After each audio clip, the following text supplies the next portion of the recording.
Gracias por este lindo momento. Nuestro corazón rebosa de alegría, tu presencia está aquí. Y sí, hay momentos que las palabras no son suficientes para expresar toda nuestra gratitud. Mas en este momento, una vez más, pedimos que tu palabra, al ser abierta, pueda tocar nuestro corazón, pueda removernos, pueda en nuestro interior transformarnos. Y que hoy podamos salir de este lugar con tanta esperanza, con tanta fortaleza, pero sobre todo llenos de tu Santo Espíritu. En el nombre de Jesús. Amén. Querido Pastor Ruber, su esposa, toda la iglesia, líderes y todos los que estos días hemos estado aquí o hemos interactuado, gracias de todo corazón. No hay palabras para poder expresar tanto cariño. Nos hemos sentido tan amados desde el momento que llegamos. Y el amor es algo que no se negocia, no se compra, no se alquila, es algo que nace. Sigan siendo la iglesia que ama, que acoge, que llama y invita a las personas para dar a conocer a Jesús, pero con ese amor que jamás se pierda. Una de las cosas que en Apocalipsis encontramos, la movilización para la primera iglesia es: una cosa tengo contra ti, dejaste tu primer amor. Era el primer amor a Dios, pero también se reflejaba en el amor a los demás. Nunca pierdan de amar al Señor y de amar también a los demás. Gracias una vez más de todo corazón. Yo en esta tarde quiero compartir una de las mayores preocupaciones que lo he tenido en estos últimos años. Y tiene que ver con la conformidad que todo cristiano ha llegado a tener en este siglo. Cuando la iglesia era perseguida, su fe ardía. Cuando la iglesia llegó a la comodidad, su fe se apagaba. Irónico. Cuando vino la pandemia, miles de personas buscaban a Jesús de todo corazón. Pasó la pandemia, volvieron a la indiferencia. Entre ese va y ven, hay algo que nosotros estamos ignorando. Y en esta tarde, déjenme contarles dos situaciones. Primera situación, lo que ocurre fuera, y segunda situación, lo que ocurre dentro. Así que para ello voy a contar una historia muy conocida para todos ustedes. Cuando Israel estaba en Egipto, Dios levanta un libertador. Ese libertador es Moisés y tiene fabulosa su historia porque hay milagros de su nacimiento. Moisés significa sacado de las aguas. Un día su madre lo escondió ante la amenaza de que todo niño debería ser muerto. Pero cuando la princesa se fue al río Nilo a lavarse, encontró la canasta. Algunos dicen, y bueno, hay estudios que dicen que la princesa se llamaba Hatshepsut. Lindo nombre, ¿no? Como para poner a un hijo. Hatshepsut. Ella lo adoptó.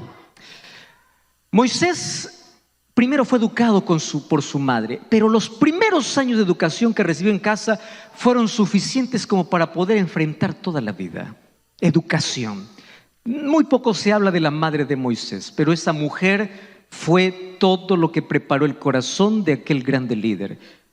Las madres, los padres tienen una responsabilidad gigante. Cuando Moisés fue para el palacio, estuvo apenas una parte de su vida, de ahí tuvo que huir para el desierto. 40 años estuvo en Madián hasta que Dios se le apareció en una zarza. Dios le llamó y Moisés tuvo que regresar a Egipto, y allá en Egipto él tuvo que enfrentarse ante Faraón. El faraón de ese tiempo, algunos dicen que era Tutmosis III, otros dicen que era Amenhotep II, bueno, no importa cómo se llame. El asunto que llegó para poder hablar al faraón, decirle: Dios ha dicho que el pueblo necesita ser libre. El pueblo necesita ser libre. Entonces, es allí donde Faraón endurece su corazón 10 veces. 10 veces. Y obviamente que allí los agnósticos y aquellos que discuten la Biblia dicen así: el texto bíblico dice que Dios endureció el corazón. Y eso ha causado mucha confusión a miles de personas. ¿Cómo es que Dios puede endurecer el corazón para castigar? Pero también existen 10 veces que no dice que Dios endureció el corazón, sino dice que Él endureció su corazón. Entonces, hay 10 textos que dicen que Él endureció y hay 10 textos que dicen que Dios endureció. Vamos a leer apenas el primer texto, Éxodo capítulo 4, versículo 21. Dice: y dijo Jehová a Moisés: cuando hayas vuelto a Egipto, mira que hagas delante de Faraón todas las maravillas que he puesto en tu mano, pero yo endureceré su corazón de modo que no dejará ir al pueblo. Así como ese texto, hay 10 veces que dice que Jehová endurece el corazón, pero también hay 10 veces que dice que fue Él quien endureció su corazón. Entonces la pregunta es, ¿cómo funciona eso? Bueno, la palabra endurecer en el hebreo, que es el idioma original, a veces es bueno recurrir a los idiomas originales que nos dan una amplia interpretación o de significado. Aparece la palabra hasad. Y la palabra hasad significa simplemente actitud que no cede. Eso significa hasad. Entonces, lo que dice la Biblia es: Dios habla a Faraón, pero él tiene una actitud que no cede. Entonces, no es que Dios lo endurece, sino que él no cede. Él no quiere ceder. Y la ilustración más básica para entender esto es más o menos el sol. El sol trae calor, pero los elementos reaccionan de manera diferente. Por ejemplo, a la arcilla, ¿qué lo hace el sol? Lo endurece. A la cera, ¿qué hace el sol? Muy bien. ¿Por qué a uno derrite y a otro endurece? No depende del calor, no depende del sol, sino depende ¿de qué? Del elemento. ¿Correcto? Entonces, Dios es amor, Dios quería salvar a Faraón, Dios quería mostrar su poder, pero Él no cedía. Así de simple, no cede. Entonces, no es que Dios endureció, sino que la actitud de Faraón fue abiertamente decir: yo no quiero nada con Dios. ¿Está bien? Finalmente vemos que Faraón se endurece tanto que él es muerto, destruido. O sea, acabaron las oportunidades para Faraón. Hasta este punto la Biblia lo llama pecado contra el Espíritu Santo. Eso es de afuera. O sea, Dios va a llamar a todas las personas, pero hay personas que nunca van a ceder. Nunca van a ceder. Es el caso de Faraón. Nunca van a ceder. Van a resistir, resistir, resistir. Faraón vio todos sus dioses destruidos y él resistía al Dios verdadero. Faraón vio que el dolor venía y lo acababa, pero él resistía al Dios verdadero. O sea, no va a ceder hasta que finalmente peca contra el Espíritu Santo y acabaron todas las oportunidades. Esa se llama la rebelión abierta. Eso es afuera, pero eso no me preocupa mucho. ¿Saben qué más me preocupa? La rebelión sutil, que no funciona con los que están afuera, sino con los que están adentro. Y déjenme explicarles cómo es que un creyente puede tener el corazón tan duro como el de Faraón. Parece ilógico, ¿no? Porque nosotros creemos que quien tiene el corazón endurecido es aquel que está fuera perdido, aquel borracho, aquel homicida, aquel asesino. Él, le decimos corazón duro, no cede. No, es verdad. Hay muchos que no ceden como Faraón. Rebelión abierta.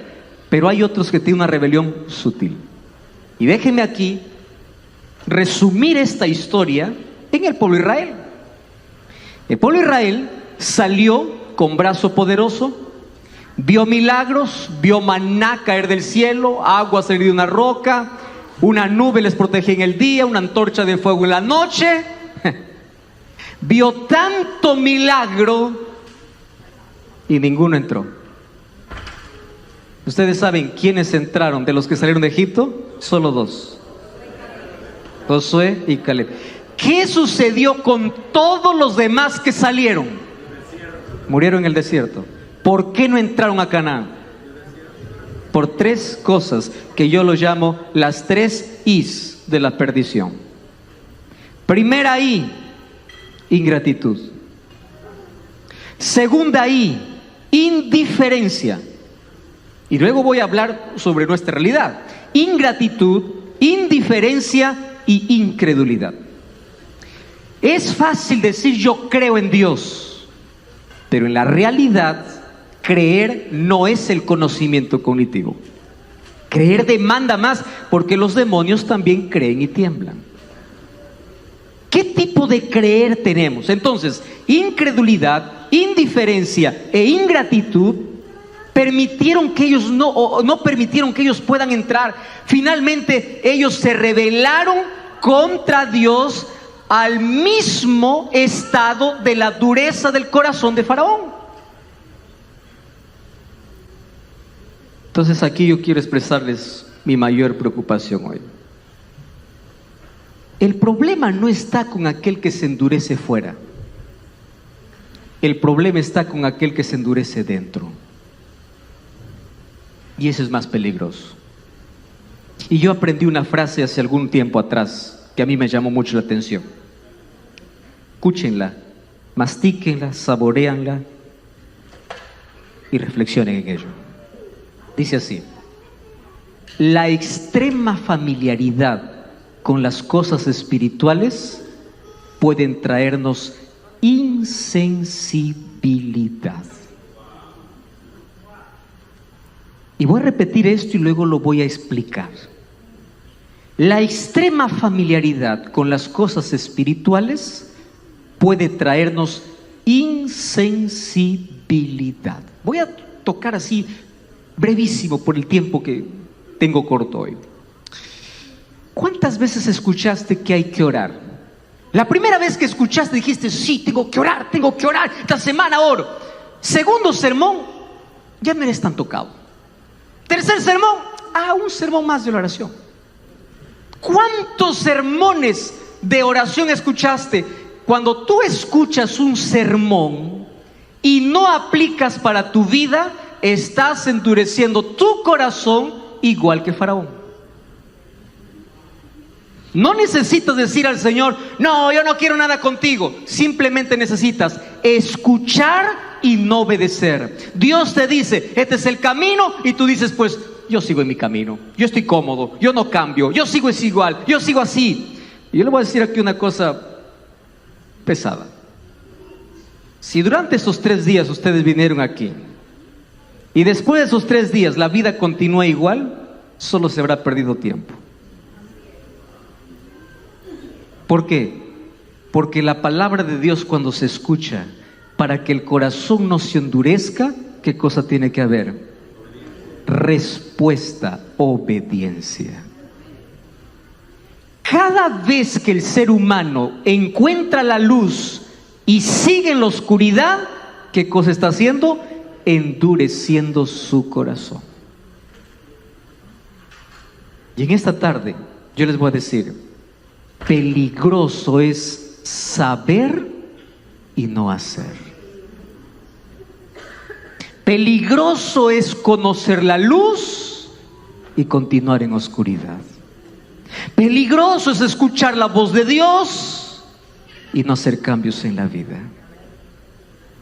Porque así como el que está afuera se rebela abiertamente contra Dios, muchos de los que están adentro se rebelan contra Dios, porque cuando hay cambios que tengan que hacer, no lo hacen sabiendo que tienen que hacer, escuchando la voz de Dios, entendiendo el plan de Dios, continúan. ¿Qué cosa hace? Endurece el corazón, para que la próxima vez ya no te duele mucho, la próxima vez ya no tienes más necesidad, hasta el llegar al punto de que te acostumbras a escuchar el mismo sermón 1000 veces y sigues con la misma vida. Endurecimiento de corazón.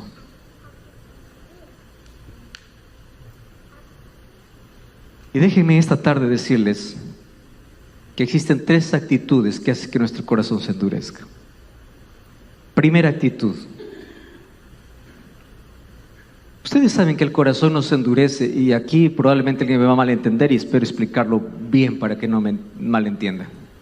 El corazón no se endurece cuando alguien comete un pecado enorme, porque los pecados enormes tienen una gracia enorme que también lo cubre y lo puede perdonar. El corazón se endurece con pecados pequeños que tú piensas que son tan pequeños que no necesitan perdón. ¿Ustedes saben a quién estamos dispuestos a acusar? Aquel que comete, oh, escándalo, pecado grande. Pero mi pecado es chiquito. ¿Y saben a qué extremo hemos llegado? A minimizar nuestro pecado y a compararnos con el otro. Ah, pero yo soy menos, yo no hago lo que el otro hace. Ah, los otros están peor que yo. ¿Quién te mandó a compararte con el otro? Compara tu vida con la voluntad de Dios. No es que yo hago menos o hago más, es si mi vida está de acuerdo a la palabra de Dios. ¿Y saben qué cosa se llama esa actitud? Orgullo. Y el libro Camino a Cristo, que es un libro que todos nosotros necesitamos leer por lo menos unas 100 veces en la vida, dice así: el pecado que más ofende a Dios se llama orgullo. Si ustedes creían que el pecado que más ofende a Dios es hacer un escándalo y todo pecado ofende a Dios, todo pecado lastima a Dios, todo pecado hiere a Dios. Pero si hay un pecado que más ofende a Dios es el orgullo, porque el orgullo es la barrera para no permitir que el Espíritu Santo cambie nuestra vida. ¿Y saben qué cosa es orgullo? Estar tan cómodos con una vida lejos de Dios, aún sabiendo que estamos sin Él. Así es mi vida, yo no voy a cambiar, así soy. Que me aguanten, que me soporten, que la iglesia vea, pues así soy. Dios finalmente me ama, y se esconden y se escudan detrás del amor de Dios para insistir en la oscuridad conociendo la luz. ¿Saben lo que dice Juan 3:19? La condenación vino al mundo, no porque el mundo estaba en tinieblas, sino porque el mundo, conociendo la luz, prefirieron las tinieblas. Escúcheme, hermano, le voy a decir con tanto amor: nadie se va a perder por haber andado en oscuridad. La gente se va a perder porque, conociendo la luz, continuaron en la oscuridad. Y aquí viene la frase más fuerte todavía de esta semana: el cielo estará lleno de grandes pecadores arrepentidos, y el lago de fuego estará lleno de pequeños pecadores que no se arrepintieron. El lago de fuego estará lleno de personas honestas, buenas, generosas, iban a la iglesia, eran buenas, líderes y todo, pero siempre se aferraron a pecaditos chiquititos y no permitieron que el Espíritu Santo los transforme, a tal punto que se endurecieron tanto que al pecado lo llamaron chiquitito. Y cuando tú comienzas a minimizar tu pecado, tú no tienes más necesidad de arrepentimiento. Y si no tienes más necesidad de arrepentimiento, no hay perdón. Y si no hay perdón, no hay salvación. Y eso se llama pecado contra el Espíritu Santo. Pecado contra el Espíritu Santo, yo lo resumo así: no es la capacidad de Dios para perdonar, sino la incapacidad del hombre para arrepentirse. Dios es capaz de poder perdonar el mayor pecado de este mundo,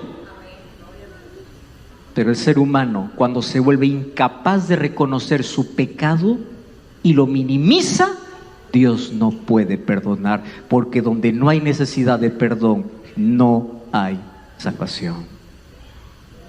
Orgullo. ¿Recuerdan ustedes el rey Saúl?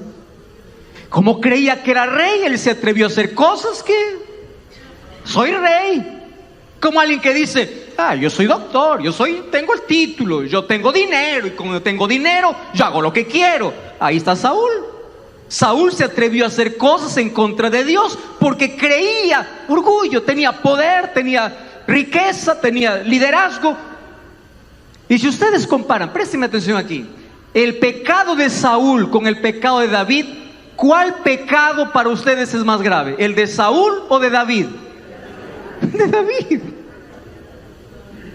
David se hizo de un momento a otro en un asesino, en un adúltero. Todo el mundo se escandalizó, todo el mundo tapó los ojos, lo acusó. Este merece morir. Claro, porque así condenamos.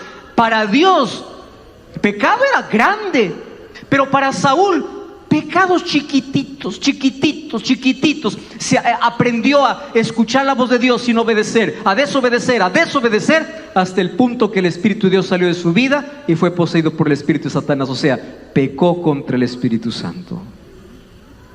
Escúcheme.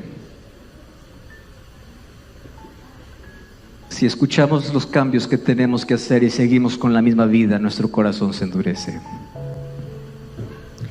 ¿Recuerdan ustedes a Judas? Esta es la segunda actitud por la cual se endurece el corazón. Espíritu de crítica. Criticó a una mujer que derramó un vaso de alabastro. Él estaba viendo donde todo está bien, siempre buscaba algo malo. Ahí está Judas. Y él se aferró a un pecado que nadie conocía. Aferrarse a lo que no se debe es peligroso. Criticar a todo es peligroso. Y hay una tercera actitud que endurece tanto nuestro corazón, y no es quitar nuestros ojos de Jesús. En lugar de colocarlos en Cristo, colocarlos en las cosas de esta vida. Colosenses 3:1 dice: poned vuestra visión en el cielo y no en la tierra. Salmo 51:11, David decía: Padre, no quites de mí tu Santo Espíritu. En otras palabras, no permitas que me haga sordo. Y yo en esta tarde quiero finalizar diciendo lo siguiente. El mayor problema de nuestra iglesia es que está muy cómoda. ¿Ustedes saben cuál es el problema de la Odisea? La Odisea tiene cosas que ninguna otra iglesia tuvo. Mucha comodidad. Éfeso fue perseguida, Esmirna también. Por eso es que la gente daba su vida por su fe, y mientras más sangre se derramaba, más cristianos se levantaban. Hoy somos tan cómodos y nos creemos tan ricos. Tú dices: soy rico, no tengo necesidad de nada. Y nuestro problema es que hacemos tantas cosas en el nombre de Dios, pero Jesús sigue tocando fuera la puerta del corazón. Aquí podemos decir gloria a Dios, pero Jesús no está en el corazón. Aquí podemos decir tantas cosas sobre Dios, pero Cristo sigue tocando la puerta. Y cuando Apocalipsis 3:20 dice: aquí estoy a la puerta y llamo, si alguno oye mi voz, ese texto no es para el que está afuera, ese texto es para la iglesia, porque la iglesia cada vez se volvió más sorda, a tal punto que Jesús dice: si alguno oye mi voz. Quiere decir que ni todos los que están en la iglesia están escuchando la voz de Dios. Cristo está a la puerta del corazón, no de aquel que está afuera, de aquel que está dentro, creyendo que sirve a Cristo, pero saca a Dios de sus planes, de su familia, de su vida, de todo. La garantía para que llegues al cielo no es cuántos años estás en la iglesia, sino cuánto tiempo pasas con Cristo. ¿Dónde está Jesús? ¿Fuera o dentro? No permites que tu corazón se endurezca. ¿Qué cambio necesitas hacer? Tú sabes. Mi esposa va a cantar una linda música. Ven, Espíritu Santo. Y ella va a cantar este himno como una oración. Y yo quiero que en esa oración, tú allí donde estás, no te voy a invitar que vengas aquí adelante. Yo te voy a invitar que allí donde tú estás, si hoy eres tocado por el Espíritu de Dios, para hacer cambios en tu vida, en lugar de venir aquí adelante, allí donde estás, si quieres ponte de rodillas y ora al Señor de todo corazón y dile: Señor, hay tantas cosas que yo he minimizado en mi vida, hay tantas cosas que he necesitado cambiar y nunca lo he hecho, y ¿sabes qué? Mi corazón cada vez está más duro, mis pecados cada vez los hice más chiquitos. Estoy acostumbrado a mirar los pecados de todo como grandes, pero los míos pequeños, mi corazón se está endureciendo. El Espíritu Santo finalmente abrirá nuestros ojos para reconocer nuestra realidad. Y si tú escuchas la voz de Dios, no vengas aquí, pero allí donde estás, ora al Señor. Y si quieres hacerlo de rodillas donde estás, arrodíllate donde estás y pide que el Señor entre en tu vida.